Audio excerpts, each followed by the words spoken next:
하나님의 말씀 사도행전 6장 8절에서 15절까지 말씀을 교독으로 읽겠습니다. 스데반이 은혜와 권능이 충만하여 큰 기사와 표적을 민간에 행하니 이른바 자유민들 즉 구레네인, 알렉산드리아인, 길리기아와 아시아에서 온 사람들의 회당에서 어떤 자들이 일어나 스데반과 더불어 논쟁할세. 스데반이 지혜와 성령으로 말함을 그들이 능히 당하지 못하여 사람들을 매수하여 말하게 하되 이 사람이 모세와 하나님을 모독하는 말을 하는 것을 우리가 들었노라 하게 하고 백성과 장로와 서기관들을 충동시켜 와서 잡아가지고 공회에 이르러 거짓 증인들을 세우니 이르되 이 사람이 이 거룩한 곳과 율법을 거슬러 말하기를 마지 아니하는도다. 그의 말이 이 나사렛 예수가 이곳을 헐고 또 모세가 우리에게 전하여 준 규례를 고치겠다 함을 우리가 들었노라 하거늘 공회 중에 앉은 사람들이 다 스데반을 주목하여 보니 그 얼굴이 천사의 얼굴과 같더라. 아멘. 오늘 말씀의 제목은 은혜 목회, 은혜 받은 사람들입니다. 필립 얀시가 그런 얘기를 했어요. 단어 중에는 상한 단어가 있고 상하지 않은 단어가 있다 하는 거예요. 생선을 사서 요즘 같은 날씨에 냉장고 넣어 놓지 않으면 하루만 지나면 냄새 나죠. 잡채 같은 음식도 실온에 두면 얼마 안 있으면 상해버립니다. 단어도 상한 단어가 있는데 그게 뭐냐면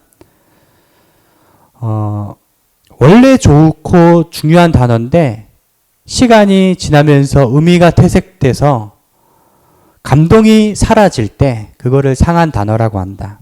예를 들어서 우리가 124나 고객센터에 전화를 하면 아무런 감정 없이 사랑합니다 고객님 그러잖아요. 정말 사랑할까요? 그렇게 의미가 퇴색된 단어를 상한 단어라고 얘기하죠. 요즘 또 유튜브 보면 속보, 충격 뉴스 해서 들어가 보면 별로 충격적이지 않은 내용이에요. 조회수 올리려고 그런 단어들을 쓰는 거죠. 설교 제목도 지옥에 가는 목사들 막 무시무시하게 다는데 들어가 보면 내용은 평이해요.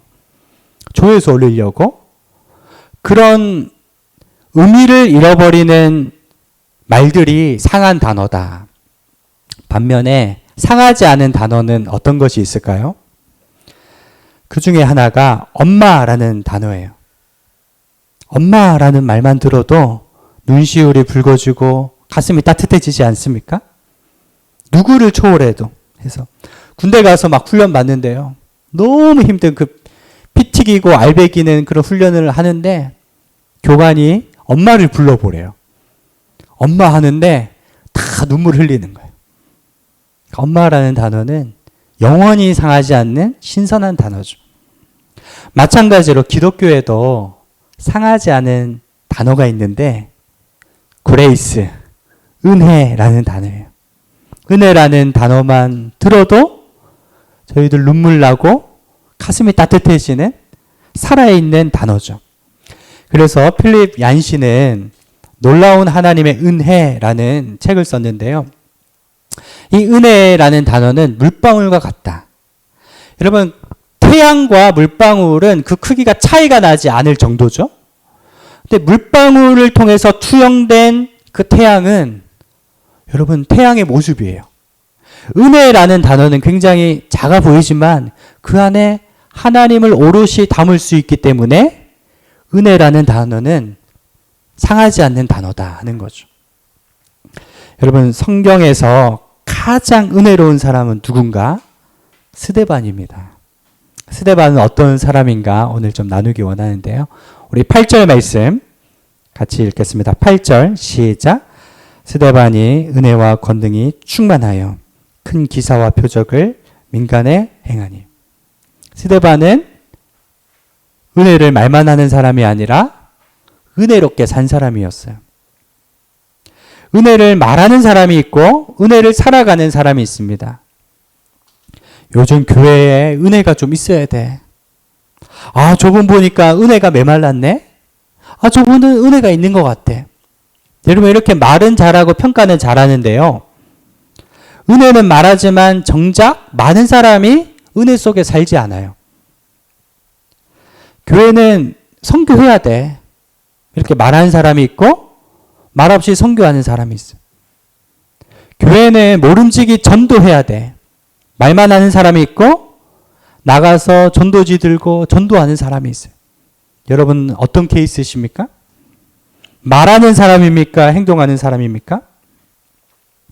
바울이 믿음의 아들 디모데에게 목회의 비밀을 전수해 줬는데요. 디모데후서 2장 1절 내 아들아 그러므로 너는 그리스도 예수 안에 있는 은혜 가운데서 강하고 그 디모데는 성격이 유순하고 마음이 착했어요. 마음이 약한 거예요. 그러니까 바울이 뭐라고 하죠? 너는 강해야 돼. 어떻게? 은혜 안에 있으면 우리는 강해질 수 있습니다. 은혜 안에 있다는 말은 무슨 말일까요? 하나님 안에 있다는 거예요. 이찬수 목사님 아버지가요, 미국에서 목회하실 때 교회에 분란이 생겼어요. 교회 문제가 있으니까 산에 가서 40일 금식기도 한다고 올라가셨다가 금식기도 하는 도중에 소천하신 거예요. 그리고 그 아들인 이찬수 목사님이 나는 목회 안 할 거라고. 목사 되는 거를 꿈에도 생각을 안 했다는 것입니다. 그런데 그 어머니가 어느 날 찾아와서 찬수야, 너희 아버지가 뿌린 거는 많은데 열매를 못 거뒀어. 너는 꼭 목사가 돼서 목회의 열매를 거뒀으면 좋겠다. 그러는 거예요. 그 마음을 담아두고 있는데 그 어느 날은 돈도 많이 벌고 어느 정도 사업에 성공 궤도에 올랐을 때였습니다. 그때 뉴스에 한국 청소년들이 망가지고 무너지는 일들이 있는 거예요. 괜시리 눈물이 펑펑 터지면서 하나님 저 한국 갈게요. 다 정리하고 한국에 들어와서 신학교 가고 전도사가 되었다는 거죠. 그런데 종종 그 어머니가 전화 걸어서 뭐라고 하느냐? 찬수야, 성도들은 은혜 받으면 순한 양과 같이 되고 은혜가 메마르면 사나운 이리같이 된다. 너는 은혜 목회를 해야 돼. 반드시 무슨 수를 써서라도 은혜를 흘려보내야 돼. 이렇게 얘기했다는 거예요. 여러분, 하나님 안에 있으면 우리의 영이 강해지고 하나님의 은혜가 우리의 마음을 지켜주시는 것입니다. 근데 문제는 무엇인가? 오늘날 은혜가 고갈되고 있다는 거죠. 아무리 배가 뒤집힐 만한 풍랑이 불어도 주님이 배 안에만 계시면 문제가 되지 않아요. 문제는 무엇입니까? 내 삶에 무섭게 부는 광풍보다도요, 내 마음에 은혜가 고갈되어서 당장 바다 밑으로 가라앉을 것 같은 위기감이 있는 거예요. 주님이 배 안에 계시지 않은 게 문제가 아니라 내가 배 밖에 있다는 것이 문제입니다.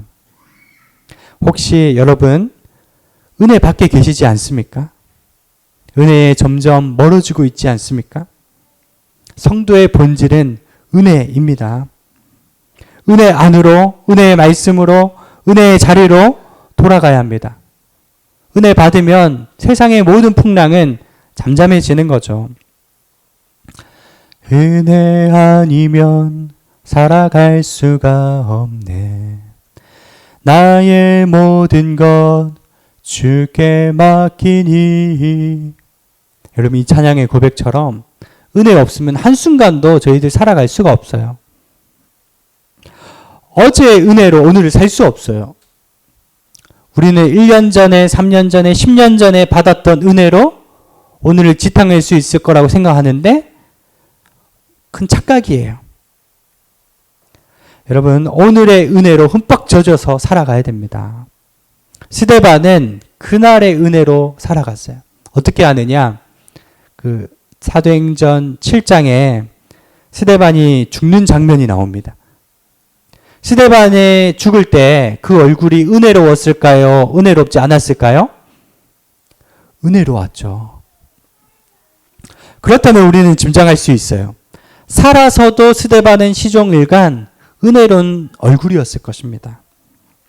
스데반은 살아도 은혜, 죽어도 은혜, 시작도 은혜, 마침도 은혜, 은혜로 시작해서 은혜로 마치는 왕년의 은혜로 사골국물 우려먹듯이 살지 않고 날마다 신선한 은혜로 살았어요.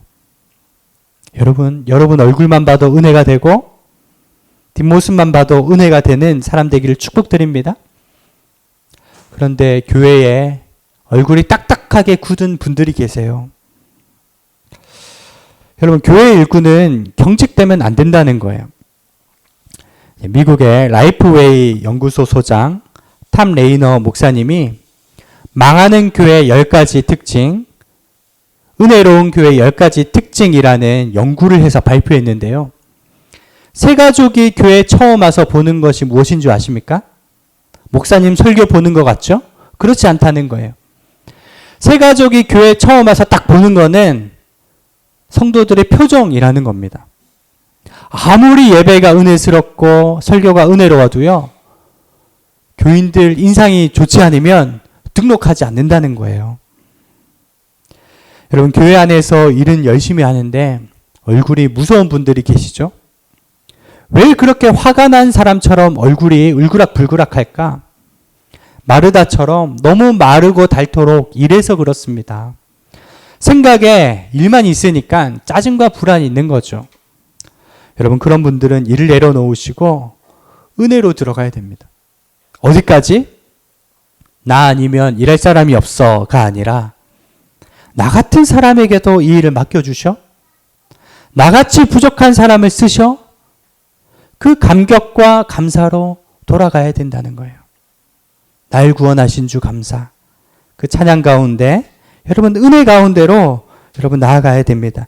은혜를 충만히 받으면 뭐라도 하나 하고 싶어서 안달하지 않으면 안 되는 거기까지 가야 그 봉사가 은혜로운 봉사가 된다는 거죠. 그래서 여러분 은혜 경직되면 안 돼요. 경직되면 동맥경화, 혈액순환도 잘 안 돼요. 부드러워야 되고요. 내게 주신 은혜를 기억하며 날마다 하루하루 감사로 살아가시기를 축복합니다. 두 번째 8절 말씀 다시 한번 읽어볼까요? 다시 우리 8절 읽겠습니다. 시작. 스데반이 은혜와 권능이 충만하여 큰 기사와 표적을 민간에 행하니. 여러분 능력 받아야 돼요. 스데반은 은혜가 충만했을 뿐 아니라 능력이 충만했어요. 은혜가 넘칠 때 특징이 있어요. 뭘 해도 힘들지 않다는 거예요. 은혜가 넘칠 때는 능력을 받아서 실력을 키워야 합니다. 예컨대 은혜가 없을 때 성경 읽으면 반장도 못 읽고 졸려요.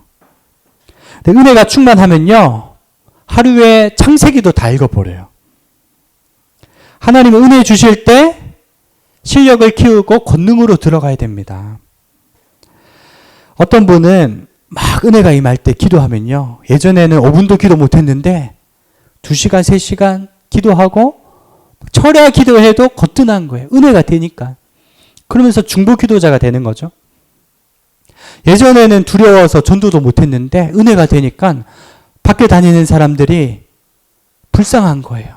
전도지 들고 나가서 전도하기 시작하고 전도의 전문가가 되는 거죠. 여러분, 은혜 받고 실력을 키우고 능력 받아서 쓰임 받아야 할 줄 믿습니다. 또 세 번째, 스데반의 특징, 제일 중요한 건데요. 우리 15절 말씀 같이 읽겠습니다. 15절입니다. 시작. 공회 중에 앉은 사람들이 다 스데반을 주목하여 보니 그 얼굴이 천사 얼굴 같더라. 아멘. 우리 옆에 계신 분 보세요. 천사 얼굴입니까? 우리 교인들은 천사 얼굴인 줄 믿습니다. 이 잘생기거나 예뻐야 한다는 말이 아니에요. 인상이에요. 링컨이 사람이 40이 넘으면 자기 얼굴에 책임을 져야 한다. 그래서 참모진은 인상 나쁜 사람 쓰지 않았다는 거예요. 그런 속담이 있죠. 어머니 날 낳으시고 의사 선생님 날 고치시고. 성형수술로는 조금 예뻐질 수 있는데 표정까지 고치지는 못해요. 은혜로운 인상과 표정은 내 몫입니다. 그래서 제가 다니던 온누리 교회 하영조 목사님은 교육자들에게 늘 강조했어요. 집에 가서 거울 보고 웃는 연습 좀 해라. 가식적인 웃음이 아니라 자연스럽게 웃을 수 있어야 된다는 거죠. 여기서 스데반의 얼굴이 천사 얼굴 같았다는 것은 속담 같은 관용구입니다. 진짜 뜻은 무엇이냐면 얼굴에서 빛이 났다 하는 뜻이에요. 스데반은 얼굴에서 막 빛이 났어요. 왜요?